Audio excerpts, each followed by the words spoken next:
오늘 말씀의 제목은 성탄을 준비합시다.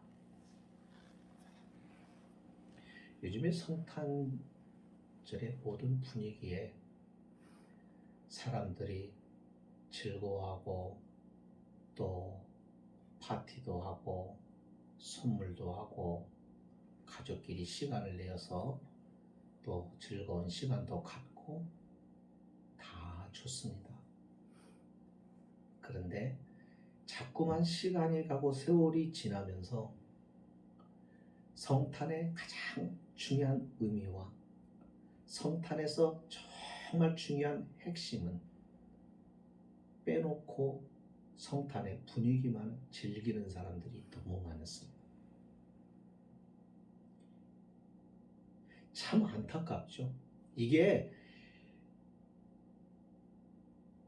믿지 않는 세상의 사람들만이라고 한다면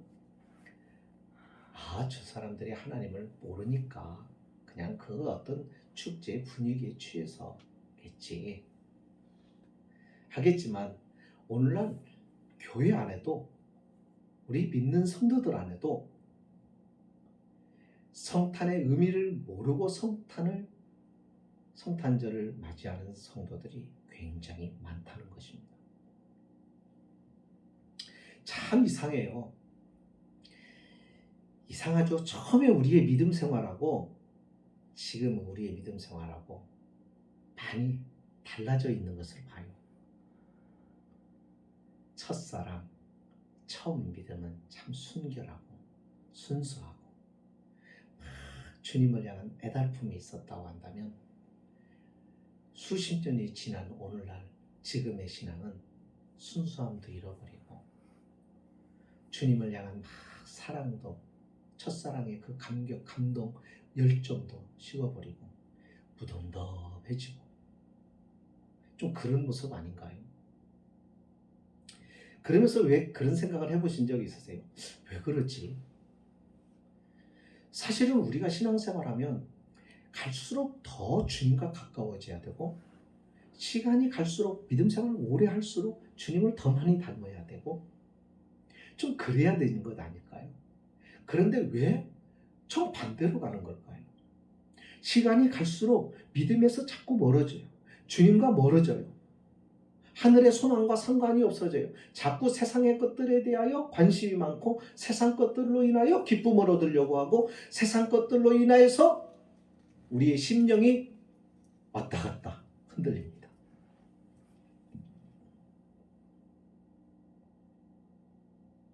어떠세요? 천국이 보이시나요? 요즘에 제가 모르겠습니다. 전에는 안 그랬는데 요즘에 자꾸 무슨 생각이 자꾸 드느냐면 내가 나이를 이제 먹는구나. 이 생각과 함께 나이를 자꾸 먹어가니까 주님을 만나는 날이 점점 다가온다는 생각이 들면서 불현듯 어떤 때는요 무서운 생각이 드는 거예요.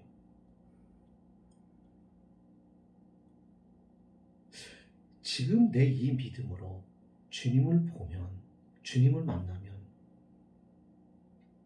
주님은 내 믿음을 어떻게 보실까? 나의 믿음을 보시면서 주님은 무엇라고 말씀하실까? 그러면서 다시금 성경을 보다 보면 오늘 이 유대인들의 종교 지도자들의 모습, 유대 교회의 이 모습, 유대 사회의 이 모습을 쭉 볼 때 불현듯 드는 생각이 내가 이 바리새인 아니야? 내가 바로 이 종교 지도자들과 같은 신앙으로 지금 전락해버리고 내가 부패하고 타락해버린 것 아닌가? 라는 생각을 가질 때가 참 많이 있습니다. 참 이상한 것은요, 교회도 시작할 때는 참 아름답다가 이 교회가 점점 자라고 부피가 커집니다. 교회가 성장했다고 그러죠. 좀 숫자도 많아지고 재정적으로 튼튼해지고 좀 여유가 생기면은 더 아름다운 모습으로 나아가는 것이 아니라 점점 교회가 타락하기 시작합니다. 그게 보여주는 역사가 있죠.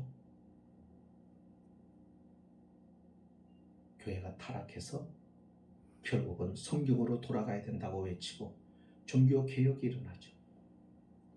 그런데 이 종교의 개혁이 일어나고 그 종교의 개혁의 바탕을 둔 오늘날의 프로테스탄트 교회들 지금은 어떤가요? 여러분들의 생각은 어떻다고 생각을 하십니까? 아니, 교회가 아닌 자꾸 남의 일로만 아니라 지금 나의 신앙은 어떻습니까?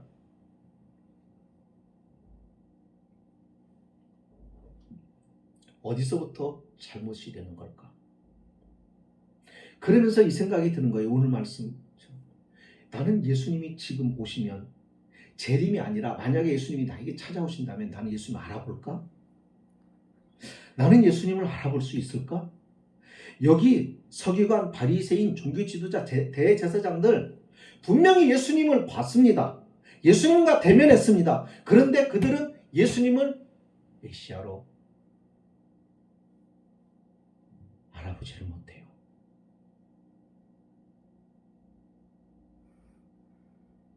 나는 그러면 알아볼 수 있을까? 여러분, 우리 자신하지 마세요. 자신하면 안 됩니다. 자, 그 이유를 오늘 말씀에 소개하려고 합니다. 여러분들 보시면 왜 그런 생각이 좀 들지 않습니까? 왜 이 사람들이 성경을 정말 잘 알잖아요. 네? 이 사람들이 성경을 하나님의 말씀이라고 인정을 안 했습니까? 이 사람들이 성경을 하나님의 말씀이라고 믿었습니다.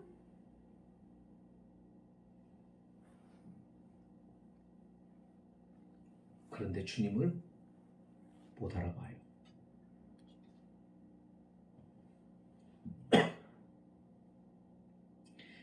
왜 그럴까? 차이는 성경에 대한, 즉 하나님의 말씀에 대한 태도입니다. 하나님의 말씀에 대하여 잘못된 태도를 가지고 있었습니다. 성경은, 하나님이 성경을 주실 때는 그 성경에 여러 가지 사건이나 내용이나 이런 것들이 많이 있습니다. 인물도 있고 어떤 사건들이 기록이 되어 있고 역사 속에서 펼쳐지는 수많은 여러 가지 선지자들이 나오고 인물들이 등장을 하고 많은 것들이 있죠. 그러나 성경 전체를 놓고 볼 때 하나님이 그 성경 전체를 인간에게 주신 이유는 뭘까? 그 있는 내용, 아브라함에 대해서 알아라? 다윗에 대해서 너희들이 알아라? 그런 얘기일까? 아닙니다. 그 사건과 내용이 우리에게 주려고 하는 것이 아닙니다. 그 사건과 내용이 누구를 가리켜요? 무엇을 가리키고 있어요? 예수님. 너희의 모든 삶이 이렇다 이거예요. 아브라함에서부터 쭉 보면서 믿음이 이렇게 좋았던 자도 넘어지고 죄짓고 실패하고 그런 가운데서 하나님께서 은혜로 회복시켜가는 이 모든 과정, 그러니까 너희는 죄 속에 있고 죄에서 헤어날 수가 없는 이 긍휼함을 내가 나타내겠다라고 하면서 제시한 분이 누구예요? 구원자예요. 메시아예요. 바로 예수님입니다. 그러니까 이 성경을 통해서 하나님께서는 우리에게 뭘 가르쳐 주는 거예요? 내용이 아니라 그 내용을 통해서 설명해주고 구체적으로 말해주고 있는 바로 하나님의 은혜의 구원. 바로 그 구원을 누가 어떻게 실현할 것인가, 그거에 대하여 관심을 가져야 했던 것이죠. 하나님은 그것을 위해서 성경을 주시는데 이 사람들은 어떻게 했어요? 그 성경 자체로만 목적을 삼았어요. 그래서 그들은 성경을 많이 아는 걸 자랑했습니다. 성경을 정확히 아는 것을 자랑했습니다. 누가 얼마나 아는 거에 대하여 자랑거리였습니다. 하지만 그들은 이 성경 속에 하나님이 예수님을 말씀하고 있다는 것은 그들은 몰랐어요. 그들이 정확하게 그 말씀을 통해서 예수 그리스도에 대하여 사모하고 예수 그리스도를 갈망하고 그 예수 그리스도를 기다리고 했었더라면 알아봤죠. 요한복음 9장에 보면은 한 소경의 이야기가 나옵니다. 그 사람을 예수님이 고쳐주죠. 진흙을 침으로 이겨서 그의 소경의 눈에 발라주고 실로암에 가서 씻으라. 실로암이라는 뜻은 보냄을 받았다라는 뜻입니다. 다시 말하면 너희의 눈을 뜨게 하려고 하나님이 나를 너희 가운데 보내셨다는 의미죠. 소경의 눈을 떴습니다. 나면서부터 소경이었던 자였기에 사람들은 그가 눈을 떴다고 하는 사실에 대하여 도무지 믿겨지지가 않는데 보니까 눈을 뜨고 있는 거예요. 그러니까 이런 사람들이 있었습니다. 아니 저거 소경인 척 한 것은 아닐까? 그래서 자꾸 사람들이 몰려서 물어보는 겁니다. 그러니까 이 소경이 예수가 나를 눈을 뜨게 해줬다고 얘기를 하죠. 그러다 보니까는 사람들이 이 사람들을 끌고 바리새인들한테 또 데리고 갑니다. 그러니까 그들이 무리를 지어가지고 누가 눈을 뜨게 했다고? 예수라고? 다시 말해봐. 정말 예수가 뜨게 해준 거야? 너 정말 소경이었어? 추궁합니다. 그렇다고 말하니까는 그래도 못 믿었겠는지 그의 부모를 또 불러옵니다. 정말 이 사람이 나면서부터 소경이었냐? 부모가 말하죠. 그렇다고요. 근데 어떻게 눈을 뜨게 됐냐? 부모가 얘기합니다. 만약에 예수를 옹호하면 그 당시에 모든 사회적 분위기가 그를 출교시킬 수 있는 그런 상황이었어요. 부모가 바르게 얘기를 못하고 두려워서 뭐라고 얘기하냐면 이 아이가 장성해서 이제 어른이 됐습니다. 그러니까 자기가 누가 그랬는지 아이가 아닌 이상 잘 알 것 아닙니까? 그러니까 직접 물어보세요.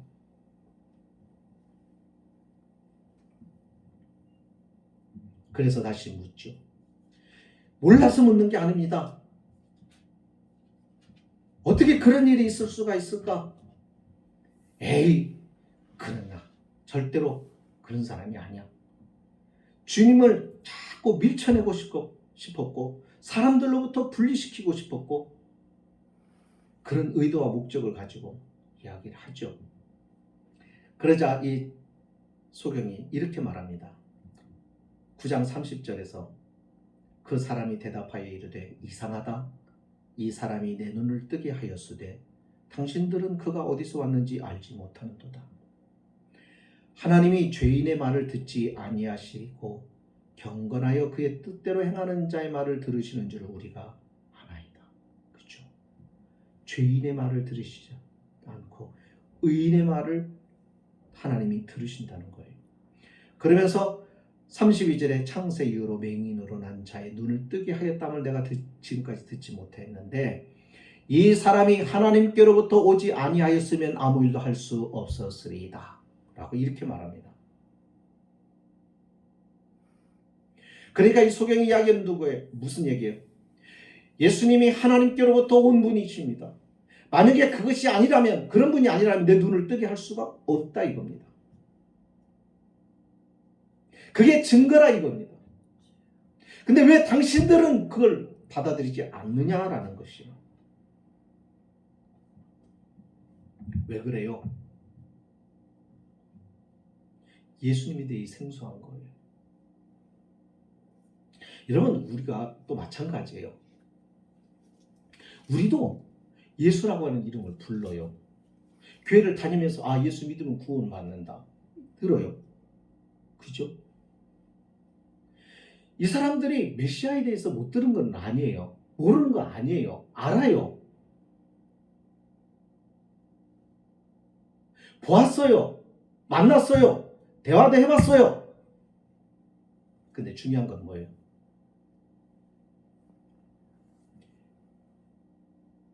안 믿은 거예요. 안 믿으니까 메시아를 못 만나는 거죠. 12해를 혈루증으로 앓고 있던 여인.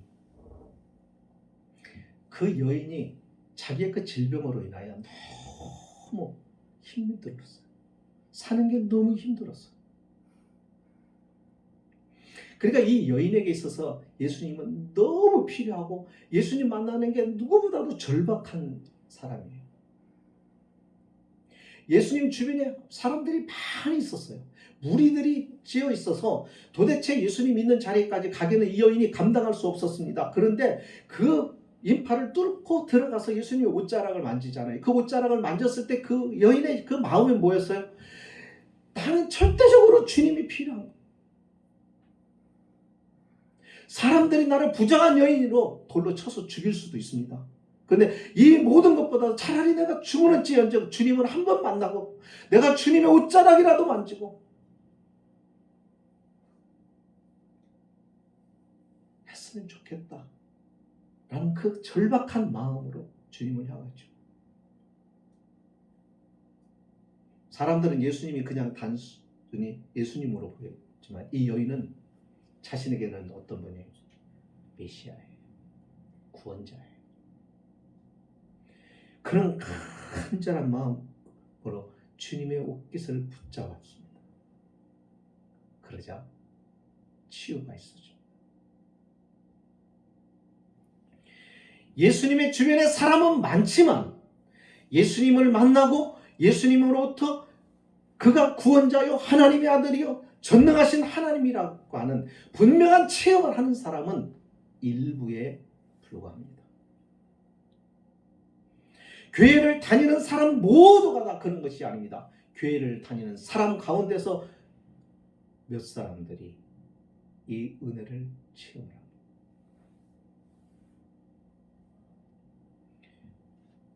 서기관, 율법학자들, 이 사람들이 성경을 아주 상세하게 옮겨 적었습니다. 예, 우리가 아는 게 한글하고는 다르죠. 그 사람들은 점 하나를 찍느냐 안 찍느냐에 따라서 전혀 다른 의미와 뜻으로 해석이 되는, 읽혀지는 글자를 가지고 있습니다. 그러니까 얼마나 세밀하게 옮겨 적었겠어요. 그런 부분에서 그들이 공헌을 했습니다. 성경이 지금처럼 인쇄가 발달되지 않았을 때 이거를 옮겨서 많이 성경을 베껴 쓰므로 인해서 많은 사람들이 읽을 수 있도록 하는 부분에 있어서는 공헌을 했습니다. 그런데 중요한 것은 자신들은 그렇게 했는데 그 속에 있는 내용에서 예수님을 못 찾아요.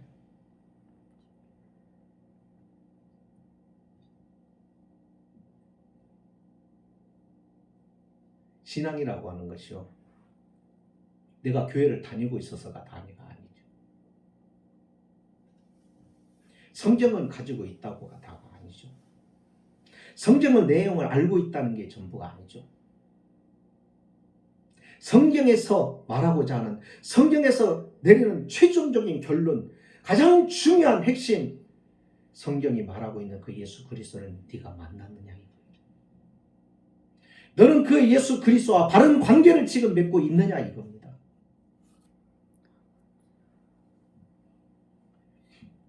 요한복음 3장에 니고데모라는 사람이 나옵니다. 율법학자죠.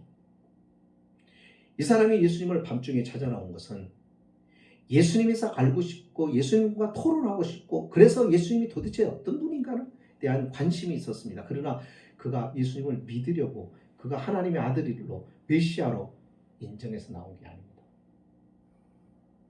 그냥 예수님과 토론을 벌이고 싶었던 거예요.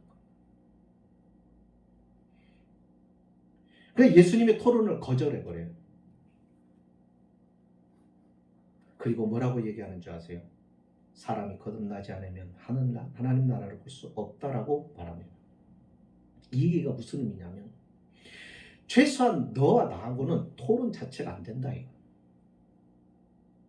나하고 최소한 생각을 주고받고 토론하고 내가 말하는 것을 내가 이해하려고 하면은 넌 거듭나야 된다.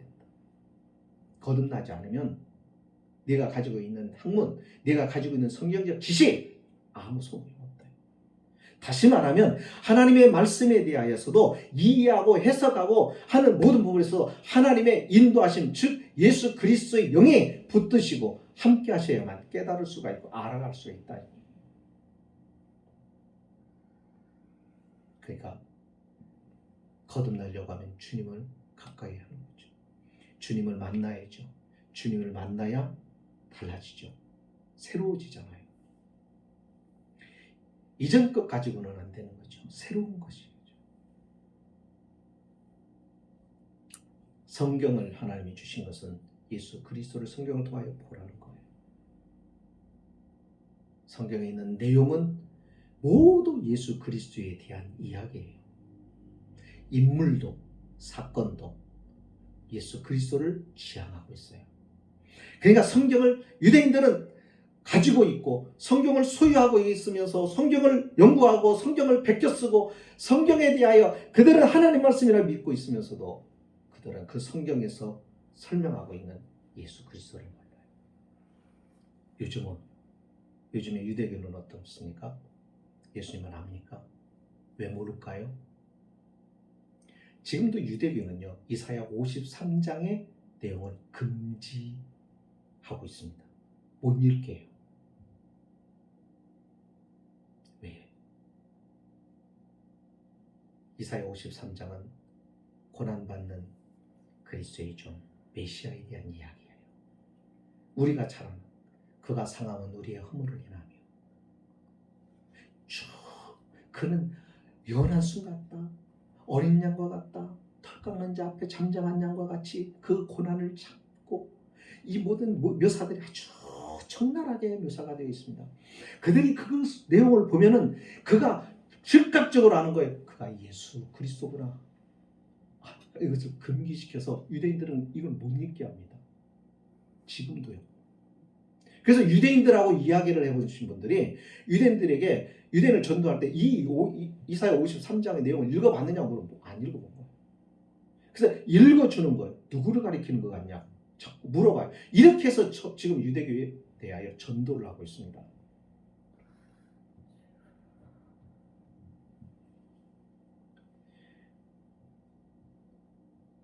오늘 우리는 성경이 하나님 말씀이라는 걸 믿는 것에서는 누구도 부정하지 않습니다. 이거는 유대인들과 똑같습니다. 이 종교 지도자들과 똑같습니다. 그런데 중요한 것은 우리는 성경 안에 소개되고 있는 예수 그리스도 그분을 우리는 만나고 있느냐는 거죠.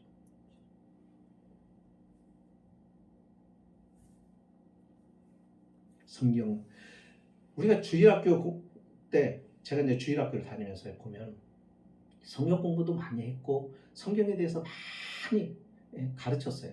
그래서 막 성경 신구약 66권을 다 제목을 외우게 하고 또 막 스토리를 가지고 성경 고사도 우리 때는 막 성경 시험도 봤어. 고사도 있었어요. 교회별로 노예별로 해서 성경 고사에서 1등을 하고 막 그 시키려고 공부도 하시고 그렇게 했습니다. 그런데 성경을 그렇게 하는 이유가 뭐예요? 주님을 더 깊이 알려고 하는 건데 성경을 아는 게 이제 자랑이 돼버린 거예요. 가장 목회하면서 힘든 경우가 뭐냐면 어떤 사람들이라고 그래요? 신학한 사람들.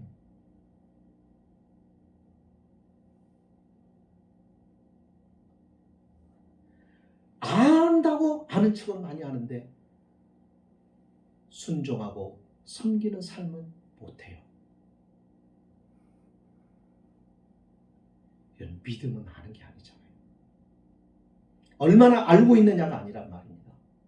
예수님이 오시는 이제 성탄에 예수님을 만났던 사람과 만나지 못했던 사람들 잘 보세요. 예수님을 누가 만나지 못했어요? 진정으로 만나지 못한 사람들은 유대교에 있는 사람들이잖아요. 그러나 그가 하나님의 구원자라고 하는 것을 확실히 알고 만났던 사람들은 어떤 사람? 들판의 목자들이었고 동방의 박사들, 그러니까 유대인들이 아닌 저 이방에서 온 사람들이 시므온과 안나와 같은 사람. 이 사람들은 경건한 사람입니다. 그 사람들은 주님의 오심에 대한 기다림과 사모함을 가지고 금식하며 기다렸던 사람들이에요. 그러니까 어떤 사람들이 만나요? 우리 신앙생활 잘해야 됩니다. 신앙의 경력이 하나님 앞에서는 아무 쓸모가 없습니다. 경력이 있으면 경력이 있은 만큼 신앙이 성장하고 성숙해야죠. 목사, 이게 중요한 게 아닙니다. 여기 보세요. 대제사장, 이런 사람도 모르잖아요. 여러분, 목사는 타락 안 합니까? 우리 자주 보잖아요. 매스컴에도 나오잖아요. 중요한 것은 이것입니다. 어째서 사람들이, 가장 신앙적일 것 같은 사람들이 예수님을 못 알아볼 수 있을까?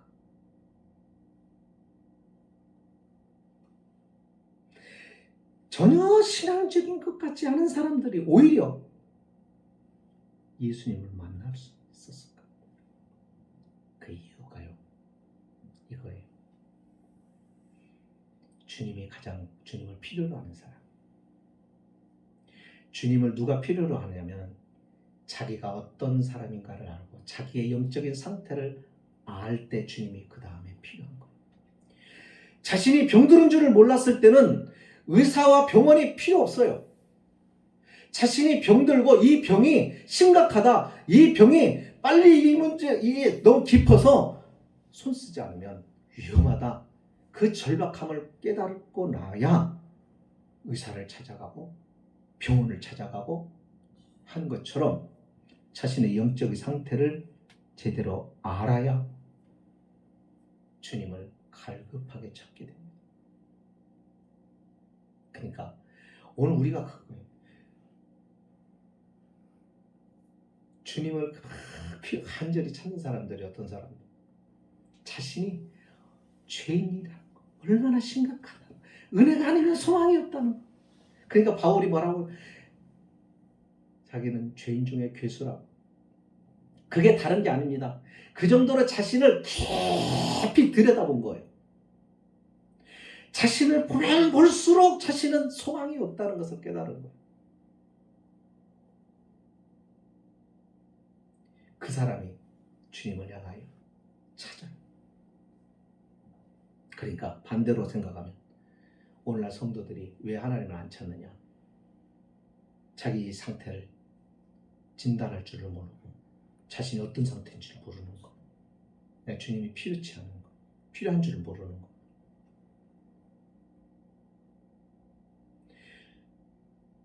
주님이 절대적으로 필요한 사람이 겸손해집니다. 주님을 필요로 하기 때문에 낮아집니다. 주님을 향하여 무릎 꿇습니다. 그래서 성경은 죄를 이렇게 자신의 허물을 깨닫고 자기의 죄를 정직하게 고백하는 사람, 그리고 주 예수 그리스도를 겸손하게 의지할 것을 성경은 우리에게 요구합니다. 교만한 사람 많습니다.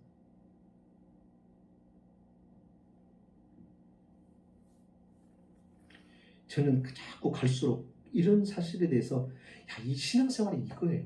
여러분, 화려한 거, 뭐 큰 거, 이게 중요한 게 아닙니다. 지금 내가 하나님 어떻게 서 있느냐. 여러분 보세요. 여기 주님 못 알아보는, 예수님이 누군지도 못 알아보는 대제사장으로 사는 게 낫겠습니까? 아니면 안나와 같이 젊어서 남편을 여의고 70년, 80년을 혼자 살아가면서 가난과 기근과 아무도 돌보지 않는 그 형편없는 처지에서 주님을 갈망하며 금식하며 주님을 기다리며 살아온 여인으로 사는 것이 복된 것입니다. 세상의 눈으로 볼 때는 안나 여인은 불행한 여인으로 불쌍하다고 볼지 모르겠지만 하나님의 안목으로 주님의 시선으로 보면은 이 안나가 더 복 있는 여인입니다. 신앙생활은 주님의 시각으로 보시면서 신앙생활. 이것이 굉장히 중요합니다.